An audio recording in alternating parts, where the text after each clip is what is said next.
Donc voilà, on s'était arrêté ici dans la dernière vidéo, ça avait coupé, mais donc ici de nouveau, c'est toujours, ça c'est de nouveau une question typique d'examen, hein, à réussir à me refaire le schéma, tout simplement, hein, de la vision, depuis la rétine jusqu'au cortex visuel primaire. Donc l'idée c'est vraiment de réussir à faire ce schéma avec mon nerf optique, bien montrer que la partie qui va se situer au niveau central, médiane, va aller passer par un chiasme, donc s'inverser, alors que la partie externe reste du même côté. Qu'ensuite, donc au niveau des informations qui viennent de la rétine, qu'ensuite il y a un passage au niveau du corps genouillé, hein, qui fait bien donc partie du thalamus, mais qu'une certaine partie de l'information va arriver au niveau des tubercules des quadrijumeaux sur la partie supérieure des tubercules des quadrijumeaux, les colliculus, les deux colliculus supérieurs. Et donc ensuite, ça c'est la partie qui va arriver à ce niveau-ci, qui va permettre du coup si on veut suivre un objet, de bouger la tête en même temps. Et puis ensuite, donc on avait vu que après le chiasme, ici on parlait de bandelette optique, nerf optique, bandelette optique, et qu'ici après le corps genouillé, c'était bien les radiations optiques, qui arrivaient ici au niveau du cortex visuel primaire. Donc ça c'était pour le tubercule des quadrijumeaux, on en parle depuis un petit temps, et donc maintenant, je vous avais dit, il y a une partie de l'information visuelle qui va arriver et qui va être traitée par les quadrijumeaux, c'est principalement pour pouvoir faire le suivi de la tête par rapport à ce que vous regardez. Ensuite, la substance réticulée, on en a déjà parlé en biologie, donc c'est bien un mélange de matière blanche et de matière grise, qui va se situer ici au niveau du tronc cérébral, hein, c'est ça qu'on appelle la formation réticulée, donc c'est de la matière blanche et de la matière grise mélangée, et en fait, donc on avait vu qu'il y avait aussi des noyaux gris, hein, donc on a dans le moelle épinière le centre qui est de la matière grise et autour de la matière blanche. Quand on arrive au niveau du tronc cérébral, cette même formation va continuer, mais on va voir apparaître des noyaux gris. Donc d'autres zones de matière grise, vous comprenez l'idée. Sachant que le principal de la matière grise, on l'avait vu au niveau du cortex, elle se situe en périphérie du cortex, on avait la matière grise, avec quelques noyaux gris, dont on avait parlé en biologie, en anatomie, et je vous avais dit, pour cette année, par contre, on ne va pas aller trop dans l'analyse des noyaux gris, mais donc ici, par contre, la formation réticulée, c'est bien ce mélange de matière blanche et de matière grise. À quoi il sert? C'est lui qui va réguler le sommeil, l'attention et la concentration. Donc c'est lui qui va augmenter notre attention ou la diminuer, et donc permettre le sommeil. Hein, c'est aussi quelque chose qui est dans tout ce qui est méditation et tout ça, mais c'est tout ce qui est... on va justement essayer de mettre en veille, donc en position de sommeil si vous voulez, ou en tout cas diminuer l'attention et la concentration de la substance réticulée. Et donc elle va augmenter le niveau d'éveil, ou au contraire diminuer le niveau d'éveil. C'est principalement ça que vous devez retenir pour la substance réticulée. Les racines des nerfs crâniens, on les a déjà fait. Ici, c'est à nouveau la nouvelle nomenclature. Ici particulièrement, c'est la nouvelle nomenclature. Et donc on a vu que dans certains cas, ça changeait quelques noms. Principalement, si vous prenez votre page 124, toujours avec ce même schéma.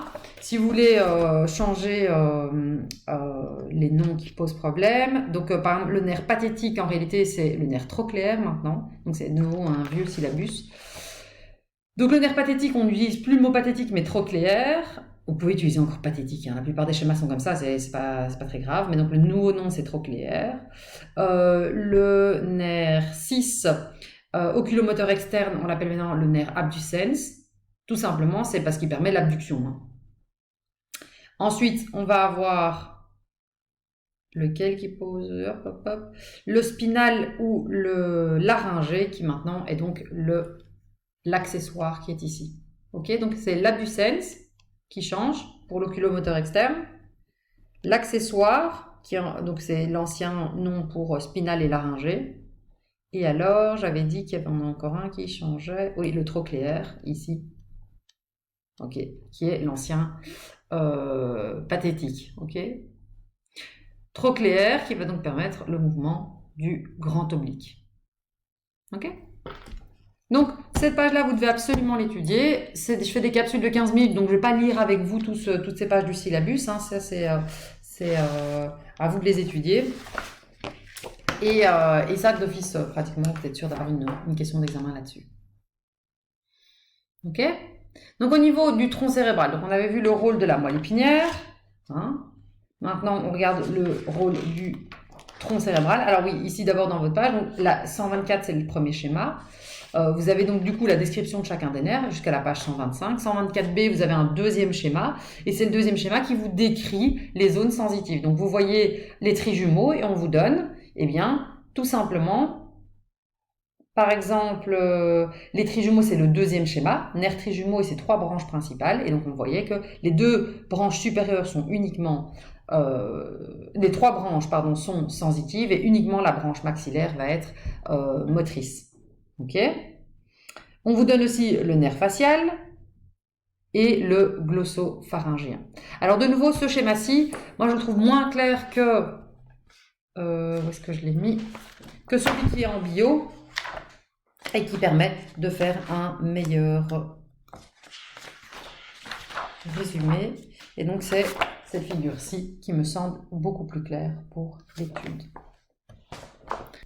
Et donc ici, si vous prenez votre syllabus, vous avez à la page 125 donc les différents nerfs, hein.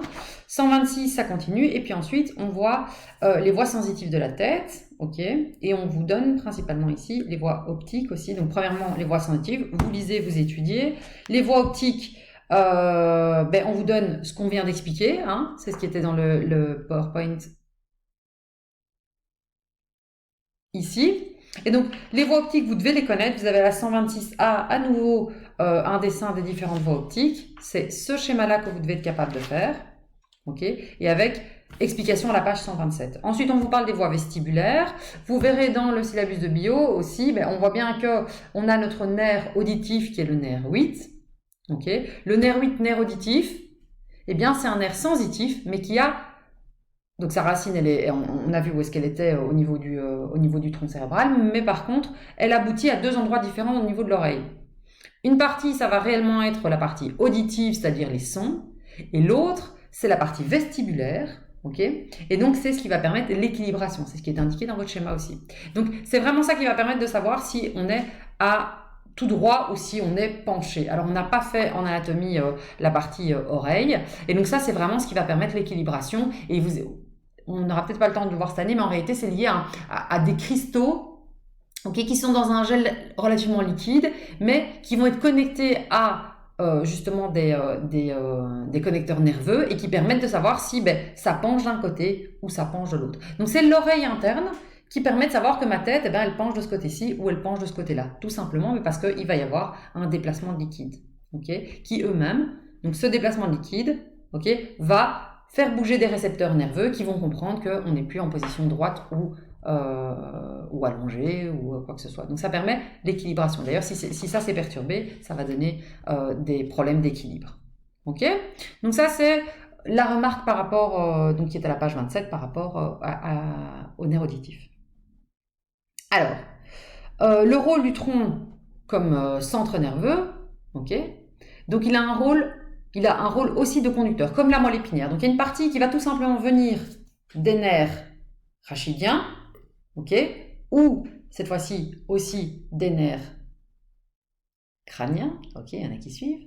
Et donc l'idée c'est quoi? C'est qu'il va être conducteur. Donc c'est la suite de la moelle épinière. Donc ce qui vient des membres inférieurs passe par le tronc cérébral. Et puis il y a des informations qui arrivent aussi depuis le visage, hein, la tête, et qui vont arriver à cet endroit-là et qui vont devoir être envoyées vers des zones du cerveau, okay, des récepteurs du cerveau. Et inversement, hein, quand une décision est prise, eh bien, donc, du coup, on va avoir la réponse. Donc, il y a un rôle de conducteur comme la moelle épinière, mais c'est aussi le lieu où on a les noyaux des nerfs crâniens, hein, donc c'est les zones d'insertion des nerfs crâniens.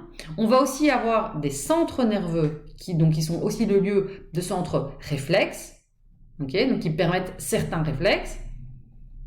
Mais aussi, donc ces réflexes, ça c'est plutôt pour les nerfs crâniens, hein. On avait vu que c'était l'arc réflexe au niveau de la moelle épinière pour les nerfs rachidiens et au niveau du tronc cérébral pour les nerfs crâniens, ça semble assez logique.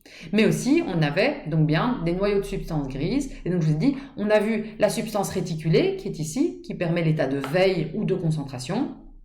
Mais on va aussi avoir ici tous des noyaux de substances grises, l'olive bulbaire, les noyaux vestibulaires, les noyaux rouges, les noyaux du toit. Et donc ça, ce sont justement tout ce qu'on n'a pas vu, tout ce qui était voie extra-pyramidale. Donc on avait vu que les nerfs moteurs, ils passaient directement par les voies pyramidales. Et les voies extra-pyramidales, c'est parce que ça passe par d'autres noyaux gris. Donc ça veut dire qu'une décision, elle n'est pas prise uniquement au niveau du cortex. Il y a aussi une information et de la matière grise qui traite de l'information à d'autres endroits. Je vous demande juste de connaître leurs noms cette année, puisqu'on n'aura pas le temps de les voir en long et en large. Okay. Et de comprendre que du coup, quand on parle les différents noms en fait des différentes voies, vous allez voir que dans certains cas, on voit dans le nom, on revoit l'olive bulbaire, donc ça veut dire que c'est bien un nerf qui passe par là avant d'arriver ailleurs au niveau du cortex par exemple. Okay. Et puis ensuite, on a les centres végétatifs. Et les centres végétatifs, c'est ce que vous avez eu au cours de bio par rapport à la respiration par exemple, le rythme respiratoire. Vous vous souvenez, on avait vu que le rythme respiratoire, eh bien, il est contrôlé au niveau de ces centres végétatifs. Ça va, donc le tronc cérébral, on va maintenir ces différents éléments, un rôle de conducteur, les noyaux des nerfs crâniens. Du coup, c'est l'endroit où il va y avoir un arc réflexe pour les nerfs crâniens, mais il y a aussi des noyaux gris, de la substance grise au niveau du tronc cérébral et qui ont un rôle à jouer. Et puis ensuite, la substance réticulée dans la régulation de l'attention et du sommeil, et les centres végétatifs pour, par exemple, tout ce qui est rythme respiratoire, rythme cardiaque. Celui-là, il ne marche pas vraiment, plutôt le rythme respiratoire. Ok. Donc ici, page 128, c'est ce qu'on vous donne, rôle du tronc. Ok. Donc on vous donne, pour le réflexe, par exemple, c'est le réflexe de l'occlusion des paupières. Donc là, vous avez directement ce premier réflexe où on va, dès qu'on approche de l'œil, on va cligner des yeux, enfin fermer l'œil en tout cas pour protéger. Ok.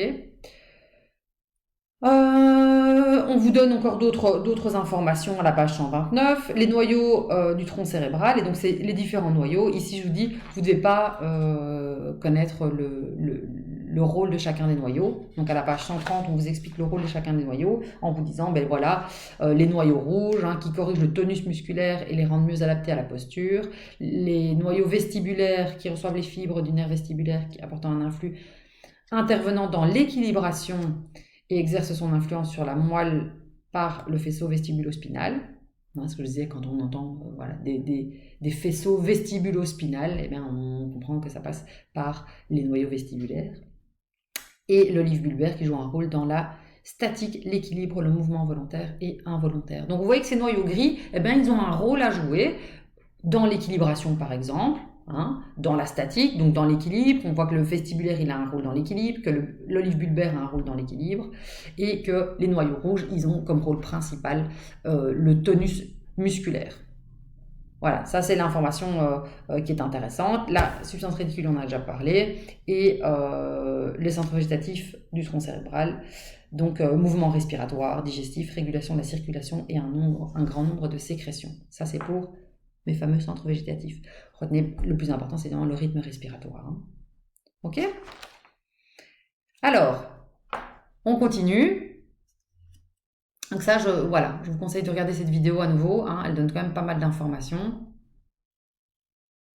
Boum! Donc ça, c'est la version beaucoup plus compliquée, où vous avez tous les nerfs de la face que vous voyez ici. Il y en a certains que vous devez être capable de reconnaître assez facilement, comme par exemple, lequel? Les trijumeaux.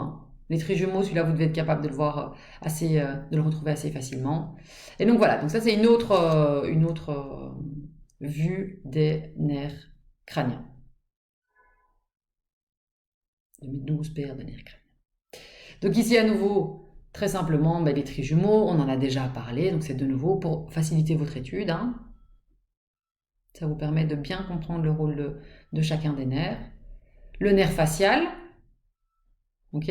Donc le nerf facial, à nouveau, vous l'avez ici dans votre autre syllabus, et vous pouvez voir directement que le nerf facial, c'est un nerf mixte, ça a été décrit aussi, ok, et ça vous donne directement la partie motrice du visage, parce qu'on a vu que la sensibilité c'était plutôt les trijumeaux, la partie motrice du visage, ok, motrice de la langue et des glandes, qu'on voit ici. mais aussi la partie